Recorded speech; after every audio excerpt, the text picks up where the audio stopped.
नमस्कार ब्रह्मनाथ।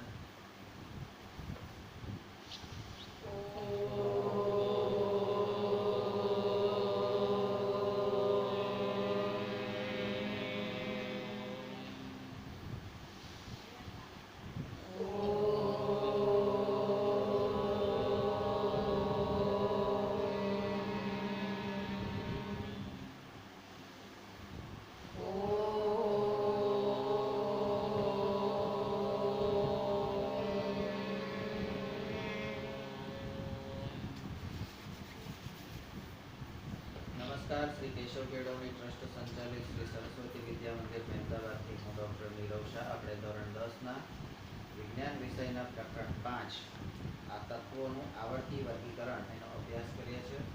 તત્વોના આવર્તિક વર્ગીકરણની અંદર આપણે પહેલા ડોબરેનની ત્રિપુટી ભણ્યા, ન્યુલેન્ડનો અષ્ટકનો નિયમ ભણ્યા અને મેન્ડેલિફનું આવર્ત કોષ્ટક એનો અભ્યાસ કર્યો।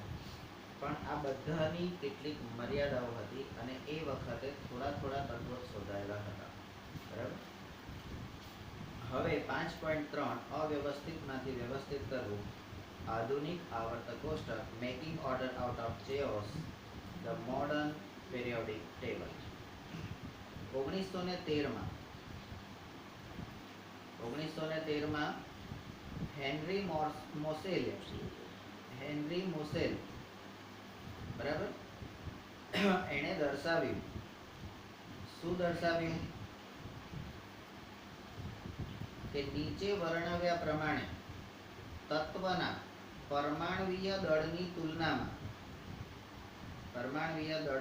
તુલનામાં તેનો પરમાણ્વીય ક્રમાંક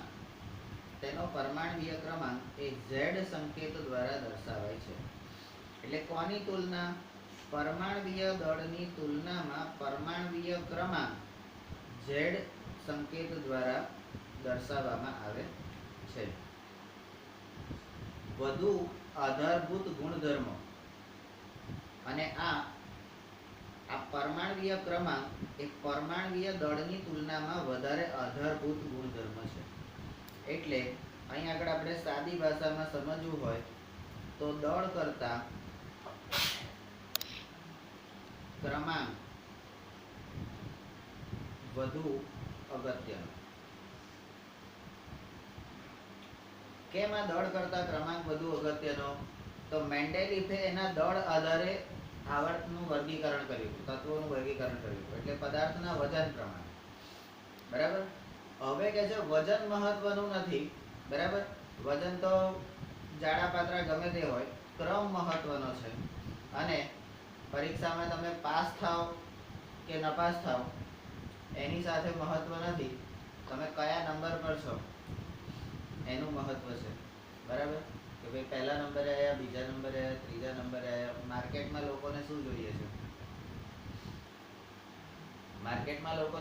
છે? નંબર જોઈએ છે, આઈડેન્ટિટી જોઈએ છે, બરાબર।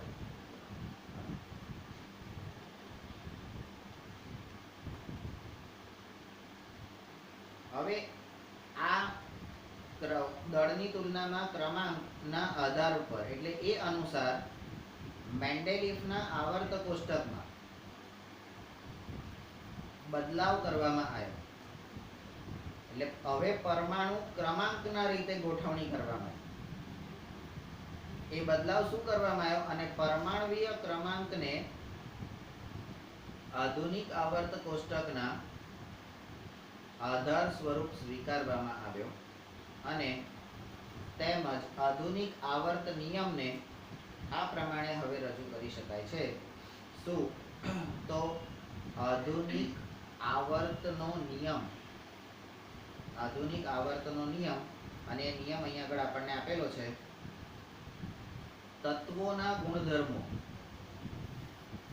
તેમના પરમાણ્વીય ક્રમાંકના આવર્તનીય વિધેય છે, બરાબર। આના પહેલા એક નિયમ હતો મેન્ડેલિફ ભાઈએ આપ્યો તો, એ નિયમ કયો હતો જરી? મેન્ડેલિફ ભાઈએ આપ્યો તો એ પરમાણ્વીય દળના આવર્તનીય વિધેય છે, આવું એક આવ્યું હતું કઈ આગળ? આ રહ્યું જો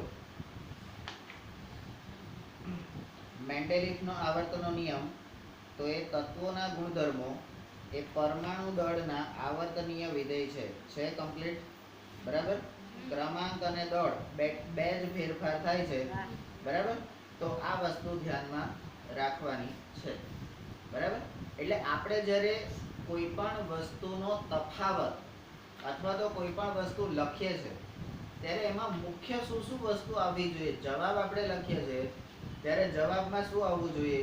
તો ભાઈ આવર્તક કોષ્ટક કોણે શોધ્યું, યાદ રહ્યું હોય તો કઈ સાલમાં શોધ્યું, એને શેનો આધાર લીધો, બરાબર, અને એનો નિયમ કયો એને બનાવ્યો, આ પ્રમાણે આપણે એની રચના કરીશું, બરાબર. હવે આ આવર્તીય વિધેય કયું છે? પેલું પરમાણ્વીય દળનું હતું, આ કયું છે? પરમાણ્વીય ક્રમાંક, બરાબર છે. ચાલો સ્ટેપ નંબર 2. ચાલો આપણે યાદ કરીએ. કોને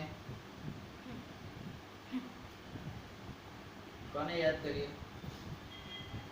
જે અહીંયા નથી એને યાદ કરીએ.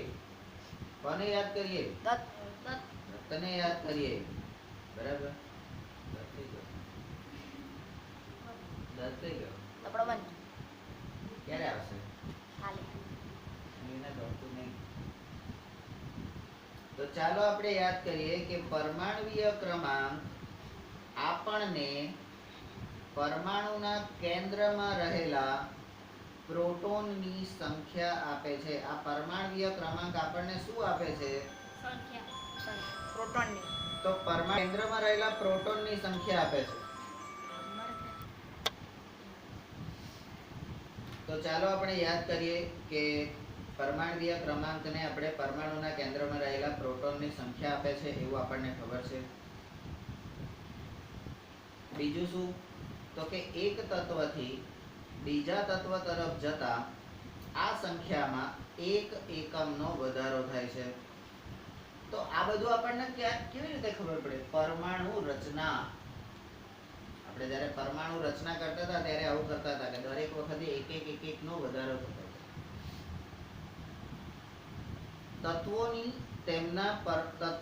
તેમના પરમાણ્વીય ક્રમાંકના ચડતા ક્રમમાં ગોઠવણી એ આપણને આધુનિક આવર્ત કોષ્ટક તરીકે ઓળખાતા વર્ગીકરણ તરફ દોરી જાય છે, અને જે તમને કોષ્ટક 5.6 માં આપેલું છે.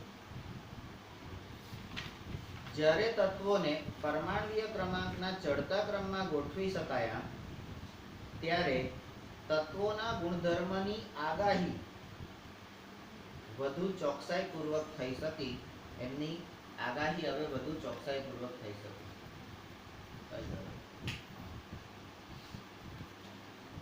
પ્રવૃત્તિ 5.3 નંબર 1. આધુનિક આવર્ત કોષ્ટકમાં નિકલ અને કોબાલ્ટના સ્થાન કેવી રીતે નિશ્ચિત કરવામાં આવ્યા? આપણે અહીંયા આગળ જોયું હતું કે નિકલ અને કોબાલ્ટના સ્થાન એ ગમે ત્યાં મૂકેલા છે આ લોકોએ, મેન્ડેલિફે પણ, બરાબર, કે વધારે આવર્તવાળા ને ઓછા આવર્તવાળા ને એ રીતે વજનવાળા, બરાબર. હવે આધુનિક આવર્ત કોષ્ટકમાં જુદા જુદા તત્વોના સમસ્થાનિકોના સ્થાન પણ કેવી રીતે નિશ્ચિત કરવામાં આવેલા છે? આપણે જોયું કે સમસ્થાનિકોના નામ માટે ખાલી જગ્યા રાખવામાં આવતી હતી, અથવા તો એને ક્યાં ગોઠવવા? અહીંયા સી ક્લોરીન 35 અને ક્લોરીન 37, તો એને ક્યાં મૂકવા? એની એ મેન્ડેલિફની મર્યાદા હતી. એટલે જે મર્યાદાઓ મેન્ડેલિફમાં હતી એ હવે સુધરી ગઈ. શું 1.5 પરમાણ્વીય ક્રમાંક ધરાવતા તત્વને હાઇડ્રોજન અને હિલિયમ વચ્ચે રાખવું શક્ય છે? હવે હાઇડ્રોજનનો પરમાણુ ક્રમાંક 1 છે, હિલિયમનો 3 છે, એટલે હિલિયમનો 2 છે. તો 1 અને 2 ની વચ્ચે દોડ આવે, બરાબર. 1 અને 2 ની વચ્ચે દોડ આવે તો આ દોડને આ 2 ની વચ્ચે મુકાય. જેનો પરમાણુ ક્રમાંક 1.5 હોય, એટલે પરમાણુ ક્રમાંક એ 1.5 હોય ખરો?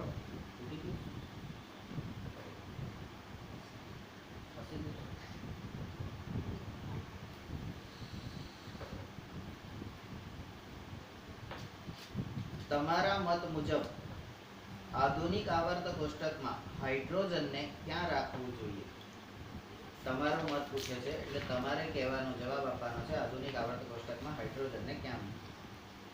હવે આપણે આ 5.6 કોષ્ટક આધુનિક આવર્ત કોષ્ટક એનો અભ્યાસ કરીએ છીએ. અભ્યાસ આપણે કેવી રીતે કરવાનો છે તો અહીંયા ગ્રીન કલર જે દેખાય છે આ ધાતુઓ છે, એટલે અહીંયા આગળ આખા કોષ્ટકમાં તમને ગ્રીન કલરે જે બતાવેલા તત્વો છે એ બધા ધાતુઓ છે.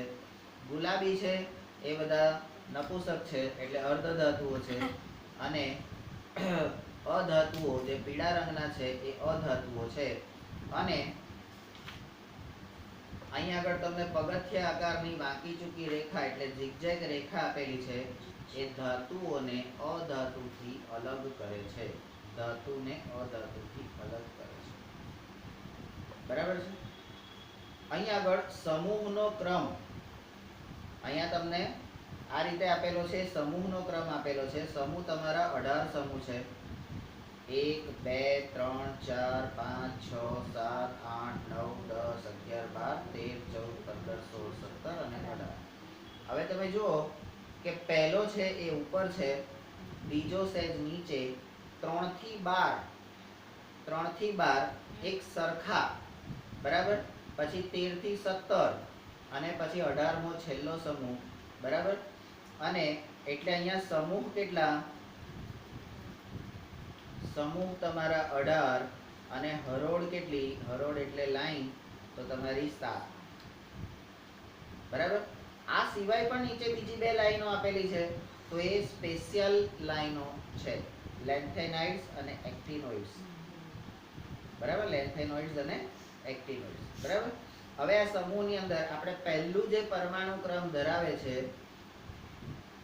પહેલો પરમાણુ ક્રમ ધરાવે છે, એટલે અહીંયા ઉપર એનો એટલે અહીંયા આગળ કેવી રીતે તમને દર્શાવશે એ આપણે નાના ધોરણોમાં શીખી ગયા છે. અહીંયા હું બાજુમાં લખું છું પરમાણુ ક્રમાંક. ઉપર જે નંબર આપેલા છે એ તમને પરમાણુ ક્રમાંક બતાવે છે. 1 2 3 4 5 6 એ પરમાણુ ક્રમાંક બતાવે છે. ત્યાર પછી વચ્ચે એ તત્વની સંજ્ઞા, તત્વ સંજ્ઞા, બરાબર. તત્વ સંજ્ઞા પછી એ તત્વનું નામ અને એ નામ પછી નીચે જે આપેલું છે એ તમારો પરમાણુ દળ, એટલે એનું પરમાણુ દળ કેટલું છે એ તમને નીચે આપેલું છે, બરાબર. આ સિક્વન્સમાં દરેકે દરેક તત્વ તમે જોઈ શકો કે આ સિક્વન્સમાં તમને આપેલા છે. હવે પહેલો સમૂહ, તો પહેલો સમૂહ એટલે તમારો હાઇડ્રોજન. એટલે પહેલા સમૂહને નામ કેવી રીતે આપવાનું? સમૂહને નામ કેવી રીતે આપવાનું? તો એ સમૂહનો પહેલો તત્વ જે હોય એને એનો સમૂહનું નામ આપી દેવાનું. અહીં આગળ તમે જુઓ તો પહેલો સમૂહ હાઇડ્રોજન. હાઇડ્રોજનમાં હાઇડ્રોજન સિવાય બીજો કોઈ છે, બરાબર. તો હાઇડ્રોજન સમૂહ, પરમાણુ ક્રમાંક 1, સંજ્ઞા કેપિટલ H, નામ હાઇડ્રોજન અને પરમાણુ દળ 1.0, બરાબર છે. હવે તમે જુઓ બીજો સમૂહ, બરાબર. બીજો સમૂહ એટલે અહીંયા પહેલા સમૂહમાં તમે આ lithium, sodium, potassium, rubidium, caesium, અહીંયા બધાના નામ લખેલા છે. એ નામ બધા તમારે આગળ લખી લેવાના છે, બરાબર. પેલામાં જેમ નથી એમાં. અને Fr એટલે ફ્રાન્સિયમ, બરાબર. તો આ એના પહેલા સમૂહના 7 નામ થયા, બરાબર. બીજો સમૂહ લો તો બેરેલિયમ સમૂહ. બીજો સમૂહ છે બેરેલિયમ સમૂહ. એ ચોથા નંબરથી ચાલુ થાય છે, બરાબર છે. ચોથું તત્વ એનું એટલે અહીંયા કયું તો પહેલા 1 3 11 19 37 55 87 4 12 20 38 એટલે આ બધા કયા થયા તો સરખા ગુણધર્મો વાળા થયા, બરાબર. તો Be એટલે બેરેલિયમ, Mg એટલે મેગ્નેશિયમ, Ca એટલે કેલ્શિયમ, Sr એટલે સ્ટ્રોન્સિયમ, Ba એટલે બેરિયમ, Ra એટલે રેડિયમ, Sc આપણે Sc નતું મળ્યું સ્કેન્ડ્રિયમ, Y એટલે યટ્રિયમ, La લેન્થેનમ, બરાબર. હવે આ લેન્થેનમ જે છે, આ લેન્થેનમ એ તમારા માટે અગત્યનું એટલા માટે છે કે એ તમને નીચે સ્પેશિયલ ડિવાઇસમાં આપેલું છે. અને એના પછી એક્ટિનોઇડ્સ, લેન્થેનોઇડ્સ અને એક્ટિનિયમ. બરાબર, આ બંનેના પાછા અલગ પોતાના સમૂહ છે. બરાબર, એટલે એ અલગથી બતાયા છે તમને. ત્યાર પછી ટીઆઈ એટલે ટિટાનિયમ, ZR એટલે ઝિક્રોનિયમ, HF એટલે હફનિયમ. બરાબર, RF એટલે રુથરફોર્ડિયમ. બરાબર, V એટલે વેનેડિયમ, નિયોડિયમ, NB. TA એટલે ટેન્ટેલમ, DB એટલે ડબનિયમ, CR એટલે ક્રોમિયમ, MO એટલે મોલિબ્લેડનમ.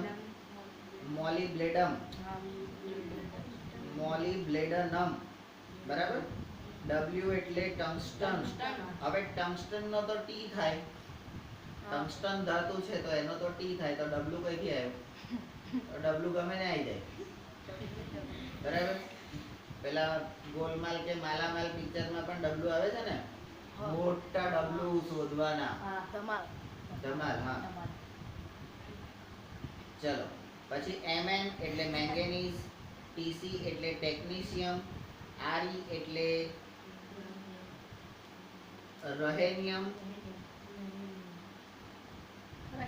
રેનિયમ, આપણે એને રેનિયમ કહીશું. BH એટલે બહોરિયમ, Fe એટલે આયર્ન, RU એટલે રૂથેનિયમ, OS એટલે ઓસ્મિયમ, HS એટલે હસિયમ, CO એટલે કોબાલ્ટ, RH એટલે રોડિયમ, IR એટલે ઇરેડિયમ, MT એટલે મેગ્નેરિયમ, NI એટલે નિકલ, PD એટલે પેલેડિયમ, PT એટલે પ્લેટિનમ, DS એટલે ડર્બસ્ટેડસિયમ,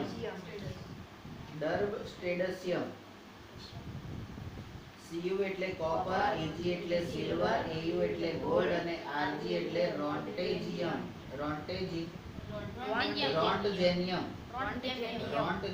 બરાબર, ZN એટલે ઝિંક, CD એટલે કેડમિયમ, HG એટલે મર્ક્યુરી. આ મર્ક્યુરી એટલે આપણા બીપી ઇન્સ્ટ્રુમેન્ટમાં ને પેલા થર્મોમીટરમાં વપરાય એ પારો.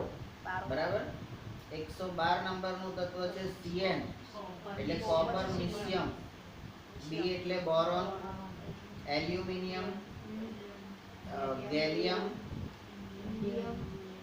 ઇન્ડિયમ, TI એટલે થેલિયમ, NH એટલે નિહોનિયમ, C એટલે કાર્બન, SI એટલે સિલિકોન, GE એટલે જર્મેનિયમ, SN એટલે ટીન. હવે SN માં ટીન તો T આવે. બરાબર, તો અમુક એવા છે આ W વાળું, પછી આ ટીન વાળું, આવા બધા ઓકવર્ડ હશે. તો એ ઓકવર્ડ જે હોય ને અપવાદ, એને આપણે લઈ લેવાના. ધારો કે અત્યારે મારા ધ્યાનમાં એક આવે છે આ ટંગસ્ટન W અને SN એટલે ટી. PB એટલે લેડ, FL એટલે ફ્લેરોવિયમ, N એટલે નાઇટ્રોજન સમૂહ. બરાબર, તો 15મો સમૂહ કયો છે? નાઇટ્રોજન. બરાબર, એની અંદર phosphorus, P, AS, arsenic, SB, antimony. બરાબર, BI બિસ્મથ, MC કે ME મોસ્કોવિયમ. પછી ઓક્સિજન સમૂહ 8મો એટલે 16મો સમૂહ ઓક્સિજન, તો S sulphur, Se selenium, Te ટેલ્યુરિયમ, PO polonium અને LV લીવરમોરિયમ. F એટલે ફ્લોરિન, Cl એટલે ક્લોરિન, Br એટલે બ્રોમિન, I એટલે આયોડિન, At એટલે એસ્ટેટિન, TS એટલે ટેનેસાઇન. અને છેલ્લો સમૂહ છે હિલિયમ સમૂહ, He neon, Me argon, Ar krypton, Kr xenon, Xe radon, Rn અને Og ઓગ્નેશન. તો તો આ સમૂહ અને હરોળ એ બંનેનો અભ્યાસ થયો. હવે લેન્થેનોઇડ્સ જે છે, તો લેન્થેનોઇડ્સની અંદર જે તત્વોનો સમાવેશ થાય છે એ કેમ અહીંયા આગળ અલગથી, કારણ કે તમે જુઓ આધુનિક આવર્ત કોષ્ટકમાં તમારું 57 પછી તરત જ 72 નંબર છે. 57 પછી 72, તો એની વચ્ચેના તત્વો કયા કયા આયા? બરાબર, એ વચ્ચેના તત્વો અહીંયા. પછી અહીંયા 89 માંથી સીધું 104 છે, તો એની વચ્ચેના તત્વો કયા કયા? તો એ સમૂહો અલગ અલગ પડી જાય છે. બરાબર, અને આ કદાચ એમના સમસ્થાનિકો હોઈ શકે. બરાબર છે, કારણ કે બધાને અંદર સમાવેશ કરી દીધો હતો ને આપણે, તો એટલા માટે લેન્થેનોઇડ સીરિયમ. બરાબર, પછી પીઆર એટલે પ્રિસિયોડિમિયમ એન્ડી નિયોડિમિયમ પીએમ પ્રોમિથિયમ એટલે પ્રોમિથિયમ. બરાબર, એસએમ સમેરિયમ, યુરોપિયમ, જીડી ગેડોલિનયમ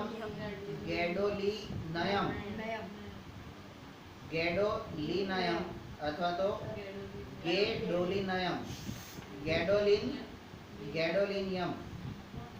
ગેડોલિનિયમ.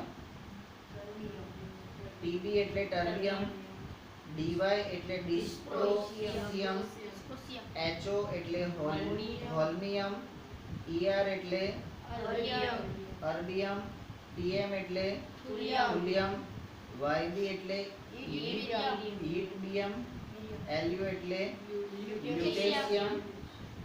હવે એક્ટિનોઇડ સમૂહ છે 90 નંબરના તત્વથી 103 નંબરના તત્વ સુધી.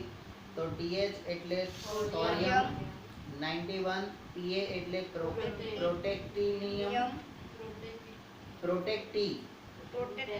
પ્રોટેક્ટિનિયમ, 92 યુરેનિયમ. હવે આ યુરેનિયમ છે એ અણુ બોમ્બ બનાવવા માટે ઉપયોગી છે. બરાબર, અને આ યુરેનિયમના સમસ્થાનિકો એની અંદર વપરાય છે અણુ બોમ્બ બનાવવા માટે. બરાબર, 93 NP નેપ્ચ્યુનિયમ, 94 PU પ્લુટોનિયમ. એટલે હવે આ ગ્રહોના નામ આવી ગયા: યુરેનિયમ, નેપ્ચ્યુન, પ્લુટો. બરાબર, AM એટલે અમરેશિયમ, અમેરિશિયમ. બરાબર, અમેરિશિયમ. બરાબર, CM એટલે યુરિયમ, BK એટલે બર્કેલિયમ, CF એટલે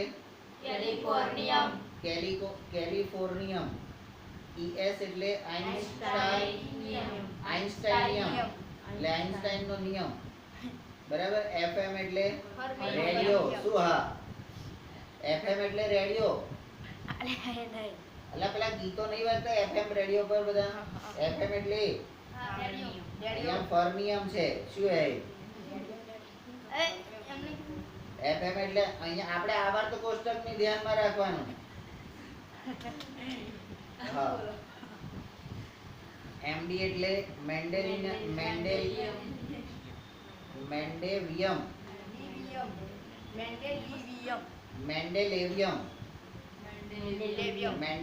એટલે સોમવારે લેવિયમ એમ. એનો નોબેલિયમ અને LR લોરેન્સિયમ.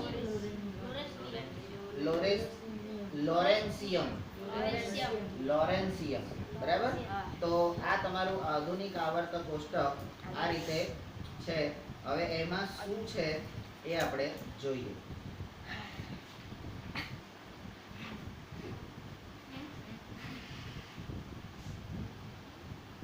આપણે જોઈ શકીએ છીએ તેમ શું જોઈ શકીએ છીએ તો કે આધુનિક આવર્ત કોષ્ટકમાં મેન્ડેલિફની આ ત્રણેય મર્યાદાઓમાં સુધારો કરવામાં આવ્યો છે. મેન્ડેલિફની મર્યાદાઓ કઈ હતી? 3. મેન્ડેલિવની 3 મર્યાદાઓ કઈ હતી? લિથિયમ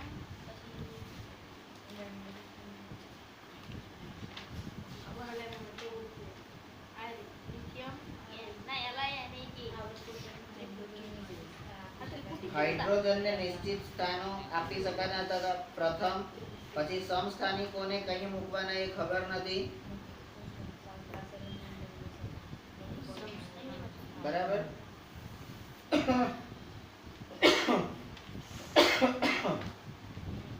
તો એ 3 મર્યાદાઓને અહીંયા દૂર કરી દેવામાં આવી, સુધારો કરી દેવામાં આવ્યો. આધુનિક આવર્ત કોષ્ટકમાં તત્વોનું સ્થાન કઈ બાબત પર આધારિત છે જે જાણ્યા બાદ આપણે હાઇડ્રોજનના વિસંગત સ્થાનની ચર્ચા કરીશું. હજી આ હાઇડ્રોજનનું સ્થાન કેવી રીતે નિશ્ચિત કરીશું, બરાબર, એની સંગતતા હજી, કારણ કે જો તમે હાઇડ્રોજનને બોક્સથી ઉપર રાખ્યો છે એટલે છેડો છૂટો રાખ્યો છે, બરાબર, એનો છેડો બાંધ્યો નથી, ભલે એને સરખો ગુણધર્મ વાળો ગણ્યો છે પણ હજી છેડો છૂટો રાખ્યો છે, બરાબર. તો જ્યારે પણ આવું કંઈ હોય, આપણને એવું લાગે કે બધા આપણી જોડે જ છે તો એક છેડો છૂટો હોય તો સમજી લેવું કે કંઈક હજી પ્રોબ્લેમ છે. 5.3.1 આધુનિક આવર્ત કોષ્ટકમાં તત્વોનું સ્થાન, કેવી રીતે તત્વોને સ્થાન આપવામાં આવ્યું? તો પોઝિશન ઓફ elements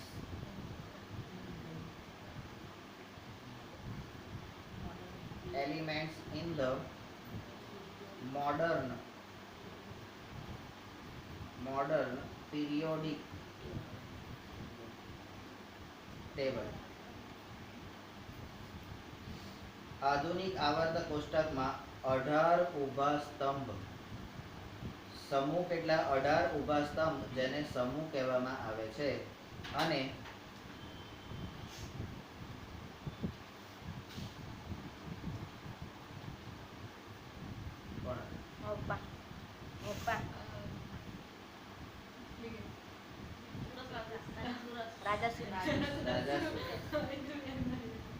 સાત આડી હરોળ, જેને આવર્ત કહેવામાં આવે છે, તેનો સમાવેશ થાય છે.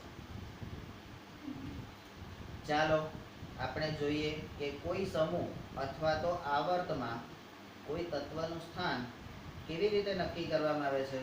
આને આ સમૂહમાં મૂકવો, આ આવર્તમાં મૂકવો, એ કેવી રીતે નક્કી થાય છે?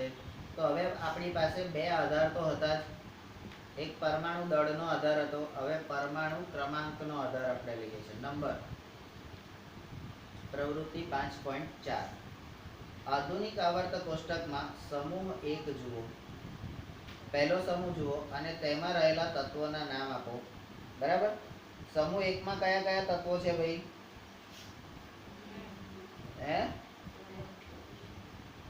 ક્યાં છે? બોલો, કયા કયા છે?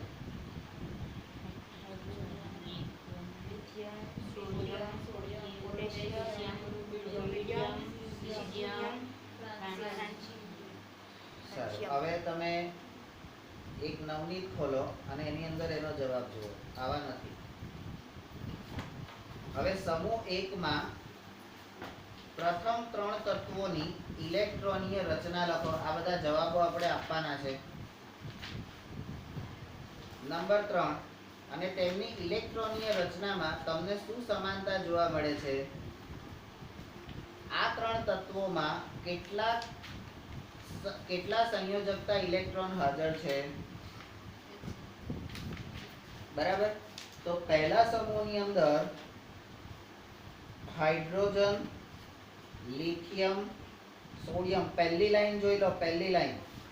Hydrogen, lithium, sodium, potassium, rubidium, caesium અને ફ્રાન્સિયમ આ તત્વો છે. અને આ તત્વોની ઇલેક્ટ્રોન રચના લખો, બરાબર. તો એમાં પહેલા 3 તત્વોની ઇલેક્ટ્રોન રચના લખો. તો એ અહીંયા આગળ આપણે લખવાની છે. હાઇડ્રોજનની એટલે કોષ, એટલે આપણે KLM, આ રહ્યું KLMNOP, બરાબર, આવર્તનું સ્થાન. હા, તો આ કે નંબરનો આવર્ત, બરાબર, એટલે એમાં ઇલેક્ટ્રોન રચના એક જ છે, એક જ ઇલેક્ટ્રોન છે. અહીંયા Li એટલે એમાં પહેલા એમાં 2 અને બીજામાં 1, પછી Na એમાં KLm એટલે 2 8 અને 1 એટલે એક અષ્ટક રચના થઈને એક વધે છે. બરાબર, તો આ એની ઇલેક્ટ્રોન રચના થઈ. હવે કહે છે એની ઇલેક્ટ્રોન રચનામાં તમને શું સામ્યતા જોવા મળે છે, સમાનતા? તો આ ત્રણ તત્વોમાં સંયોજકતા કક્ષા એટલે કઈ? તો તમારી જે છેલ્લી કક્ષા છે, છેલ્લી કક્ષામાં સમાન ઇલેક્ટ્રોન જોવા મળે છે, એટલે 1 1 અને 1. એટલે એની જોડે અષ્ટક બનાવવા માટે તમારે બીજા 7 ઉમેરવા પડે, -7 ઉમેરવા પડે. બરાબર, તો તમારું અષ્ટક થાય.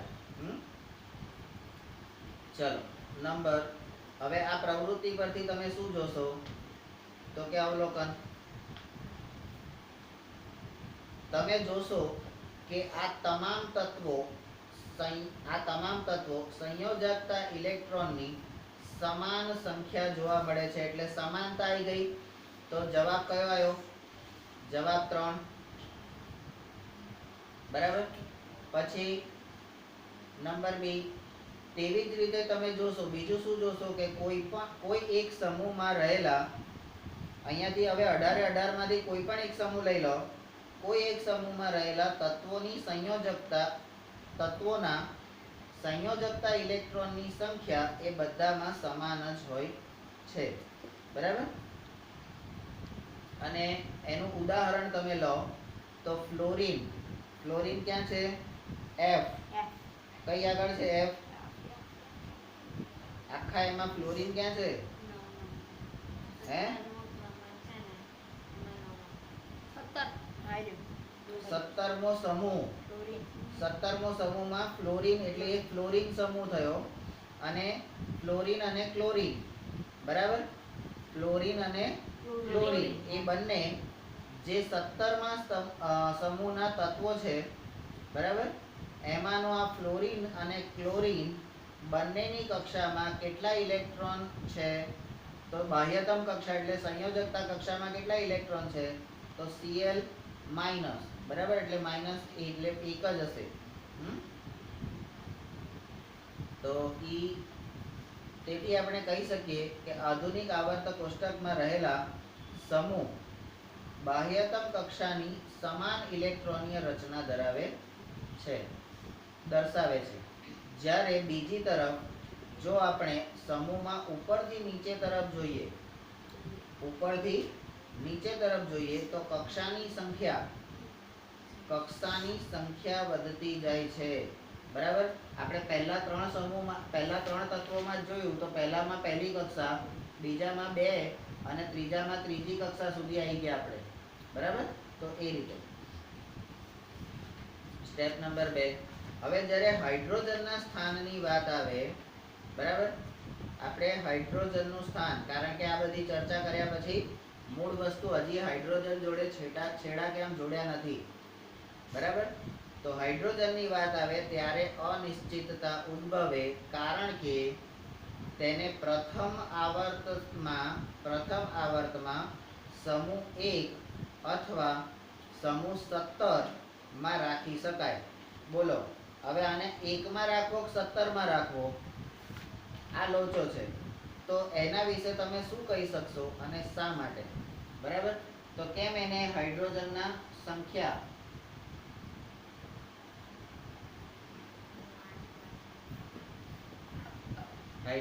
સ્થાન અંગેની ચર્ચા કરવાની છે, એવો તમને હશે પ્રશ્ન.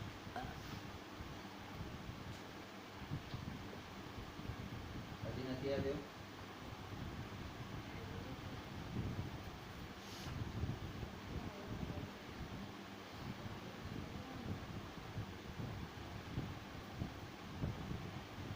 આધુનિક આવર્ત કોષ્ટકમાં હાઇડ્રોજનને આવર્ત 1 માં અને આવર્ત કોષ્ટકની મધ્યમાં રાખવું જોઈએ. અર્થાત હાઇડ્રોજન માટે સમૂહ ક્રમાંક નક્કી કરી શકાય નહીં. બરાબર, હજી આ ભાઈને બરાબર એમની જોડે કરવું કે ના કરવું સેટ થયું નથી. પ્રવૃત્તિ 5.5 જો તમે આધુનિક આવર્ત કોષ્ટકને 5.6 એને જોશો તો ખ્યાલ આવશે કે લિથિયમ, પછી બેરેલિયમ, પછી એની સામે સીધા અહીંયા પાંચમામાં જતા રહો, boron, carbon, nitrogen, oxygen, fluorine અને નિયોન, બરાબર, એ બીજા આવર્તના તત્વો છે. આ બધા કોણ છે? બીજા આવર્તના તત્વો છે. અને તેમની ઇલેક્ટ્રોન રચના લખો, એટલે એ લોકોની ઇલેક્ટ્રોન રચના તમારે લખવાની છે. આ બધા હા અહીંયા લખેલી છે, બરાબર. તો 2.1, 2.2, 2.3, 2.4, એટલે એવું જ કહેવાય ને, બાહ્યતમ કક્ષામાં 2 1 એટલે એક પહેલામાં 1, પછી બીજામાં 2, ત્રીજામાં 3, ચોથામાં 4, બાહ્યતમ કક્ષામાં 5 ઇલેક્ટ્રોન, 6, 7 અને 8, એટલે છેલ્લામાં અષ્ટકનો નિયમ આવે છે, બરાબર. તો છેલ્લું નિયમમાં અષ્ટક બને છે, બાકી બધામાં બનતું નથી. હવે કે છે શું આ બધા તત્વો એ પણ સમાન સંખ્યામાં સંયોજકતા ઇલેક્ટ્રોન ધરાવે છે? તો ના. જવાબ છે ના. બધામાં સંયોજકતામાં જુદી જુદી છે, બરાબર. અને શું તેઓ સમાન સંખ્યાની કક્ષાઓ ધરાવે છે? તો કક્ષા હા, બંનેની 2 જ કક્ષા છે, બરાબર. તો 2 છે અને જુદી જુદી. હવે આ પ્રવૃત્તિ પરથી પણ અવલોકન કરવાનું. અવલોકનમાં નંબર 1 તમે જોશો, શું જોશો? તો કે બીજા આવર્તના આ તત્વો સમાન સંખ્યામાં સંયોજકતા ઇલેક્ટ્રોન ધરાવતા નથી. બીજું તમે શું જોશો? પરંતુ તેઓ સમાન સંખ્યામાં કક્ષાઓ ધરાવે છે, બરાબર. સમાન ઇલેક્ટ્રોન એટલે અહીંયા સમાન ઇલેક્ટ્રોન નથી, પણ સમાન કક્ષાઓ ધરાવે છે, બરાબર.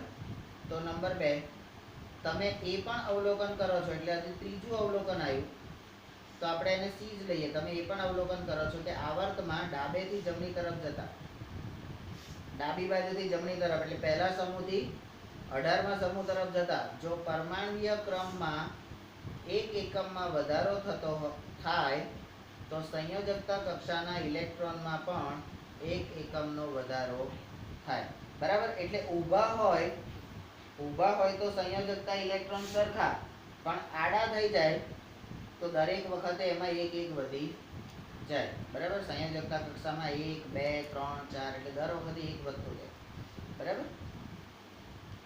Step number 2. અથવા તો આપણે કહી શકીએ, શું કહીએ?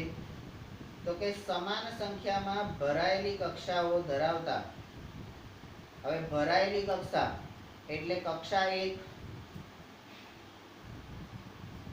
કક્ષા 2, કક્ષા 3, બરાબર. બધામાં ભરાયેલી કક્ષા. તો આપણે આવી કક્ષાઓ જોઈ ગયા હતા. પહેલામાં કેટલા આવે? 2, પછી 8, પછી 16, બરાબર. એ રીતે એની કક્ષાઓ વધતી જાય. તો ભરાયેલી કક્ષાઓ ધરાવતા જુદા જુદા તત્વોના પરમાણુઓ એક જ આવર્તમાં મૂકવામાં આવેલા છે, બરાબર. અને એ તત્વો કયા કયા છે? તો કે NaMgAlSiPsClAr આધુનિક આવર્ત કોષ્ટકના ત્રીજા આવર્તમાં રહેલા છે. હવે ત્રીજો આવર્ત કયો છે? તો આ રહ્યો NaMgAlSiPsCl અને Ar, બરાબર. તો આ બધા ત્રીજા, એટલે અહીંયા પહેલો આવર્ત આપણે જોયો, બીજો જોયો અને હવે ત્રીજો જોયો, બરાબર. તો કે હવે શું? તો કે તેથી આ તત્વોના પરમાણુઓના ઇલેક્ટ્રોન K, L અને M. હવે ત્રીજું આવર્ત આવે એટલે એની પેલી K, L, M એટલે એની ઇલેક્ટ્રોન રચનાની કક્ષા, એ કક્ષા બદલાઈ જાય છે, બરાબર. પહેલા K કક્ષા, પછી L, પછી M, બરાબર. ત્રીજી કક્ષા થઈ. આ કક્ષાઓમાં કોષ ભરાયેલા હોય છે. આ તત્વોની ઇલેક્ટ્રોનીય રચના લખો. એટલે આ NaMgAlSi એટલે ત્રીજા આવર્તમાં જે બધા છે એની ઇલેક્ટ્રોનની રચના લખો અને ઉપરયુક્ત વિધાનની ચકાસણી કરો કે આ લોકો જે કહે છે એ સાચું છે કે નહીં. 3 કોષ ભરાય છે કે વધારે ભરાય છે?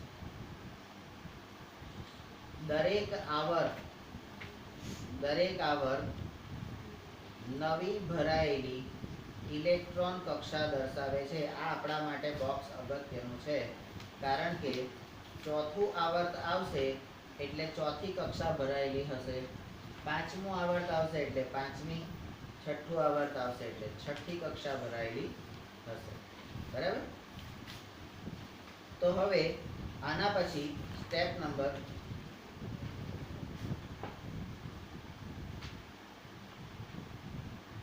3. હવે પહેલા, બીજા, ત્રીજા અને ચોથા આવર્તમાં કુલ કેટલા તત્વો હશે? બરાબર? તો હવે પહેલા આવર્તના તત્વો જુઓ. પહેલું આવર્ત કયું છે? તો કે 2. બીજું આવર્ત તો કે 1 2 3 4 5 6 7 8. ત્રીજું આવર્ત તો પણ 8. ચોથું આવર્ત તો કે 1 2 3 4 5 6 7 8 9 10 11 14 15 16 17 18 તત્વો છે. બરાબર છે? તો હવે આપણે જે ભણી ગયા છે ઓલરેડી એ જ વસ્તુ કરીએ. જુદી જુદી કક્ષામાં ઇલેક્ટ્રોન કેવી રીતે ભરાય છે તેના આધારે આપણે આ આવર્તમાં તત્વોની સંખ્યા સમજાવી શકીએ છીએ. ઉપલા ધોરણોમાં એટલે ધોરણ 11 12માં, બરાબર, તમે આ વિશે વિસ્તૃત અભ્યાસ કરશો જો કરવો હોય તો. યાદ કરો, કોઈ કક્ષામાં ઇલેક્ટ્રોનની મહત્તમ સંખ્યા 2n નો વર્ગ સૂત્ર પર આધાર રાખે છે, જ્યાં n એ કેન્દ્રથી દૂર આપેલ કક્ષાનો ક્રમ છે અને d ઉદાહરણ તરીકે k કક્ષા એટલે પહેલી કક્ષા તમારી, તો એમાં 2n એટલે 2 × 1 નો વર્ગ, તો 2 × 1 એટલે 2. તો પ્રથમ આવર્તમાં 2 તત્વો. L એટલે 2 × 2⁻², બરાબર, તો 2 × 4 તો 4 દુ 8. તો બીજા આવર્તમાં 8 તત્વો છે. બીજા આવર્તમાં 8 તત્વો, હા. તો એવી રીતે ત્રીજા, ચોથા, પાંચમા, છઠ્ઠા અને સાતમા આવર્તમાં અનુક્રમે, કારણ કે આ 2n² એ સૂત્ર પ્રમાણે જ આપણે જોવાનું ને, તો 2n². ત્રીજું આવર્ત હોય તો કયું આવે? 2 × 3², બરાબર, તો 2 × 9. 2 × 9 એટલે કેટલા? તો કે 18, બરાબર. પછી ચોથું આવર્ત તો કે 2 × 4², બરાબર, 2 × 16, તો 16 દુ 32. હે 16 દુ, બરાબર. પણ ત્રીજામાં જુઓ અહીંયા 8 જ છે, ચોથા અને પાંચમામાં 18 છે અને છઠ્ઠા અને સાતમામાં 32 તત્વો છે. એટલે આ તમારા માટે અગત્યનું. તો આવું કેમ છે? આ માટેનું કારણ એ પણ તમે ઉપલા ધોરણમાં શીખશો. એટલે અત્યારે તો જે છે એને સ્વીકારી લેવાનું, બરાબર. અત્યારે જે છે એને સ્વીકારી લેવાનું. મા બાપે કંઈક તમારા માટે પસંદ કર્યું હોય તો અત્યારે જે છે એ સ્વીકારી લેવાનું. પછી હાલતા ચાલતા સેટ તપાસ કરી લેવાની. સારું હોય તો રાખવાનું, ના હોય બધી કાઢવાનું. રમલીના લખાણ તો તને ખબર જ છે. જ્યારે ગેટા ચરાવવા જાય ને ત્યારે ઝાડ નીચે જ હોય, એટલે બેઠી હોય એમ.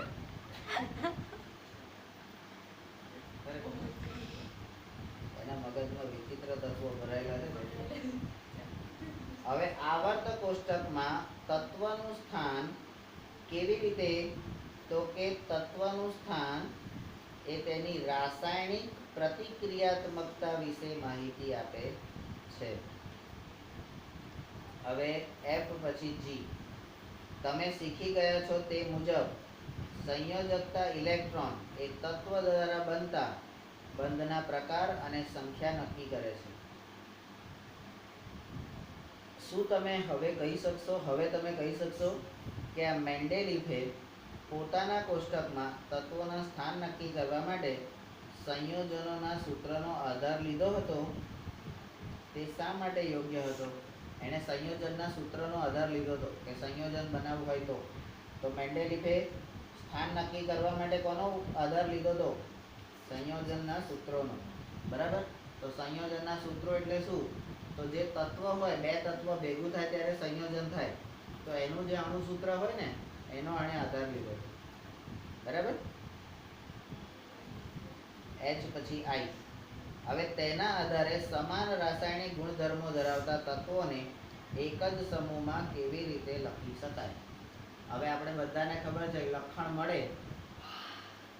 મળે તો જ સંયોજન બને, બાકી સંયોજન બને એટલે સમજી જવાનું કે લક્ષણ બધા હરખા જ છે. લુચ્ચાને લુચ્ચો મળે, જાડાને પાતળો મળે, કોમ્બિનેશન થવું જોઈએ ને, પ્લસ માઇનસ નું આમ. બરાબર. કમ્પ્લીટ ના થવું જોઈએ. તમે રૂપાળા તમને કારો મળે એટલે કારી મળે એમ. તો મનસી તાર કરતા થોડી સેમ ને.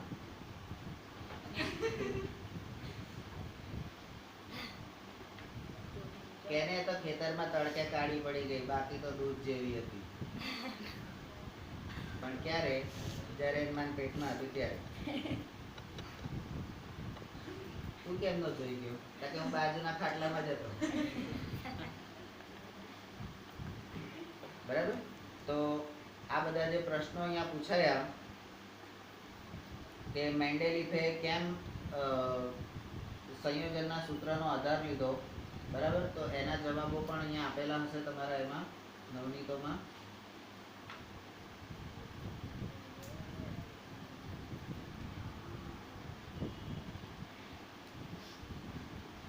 ચલો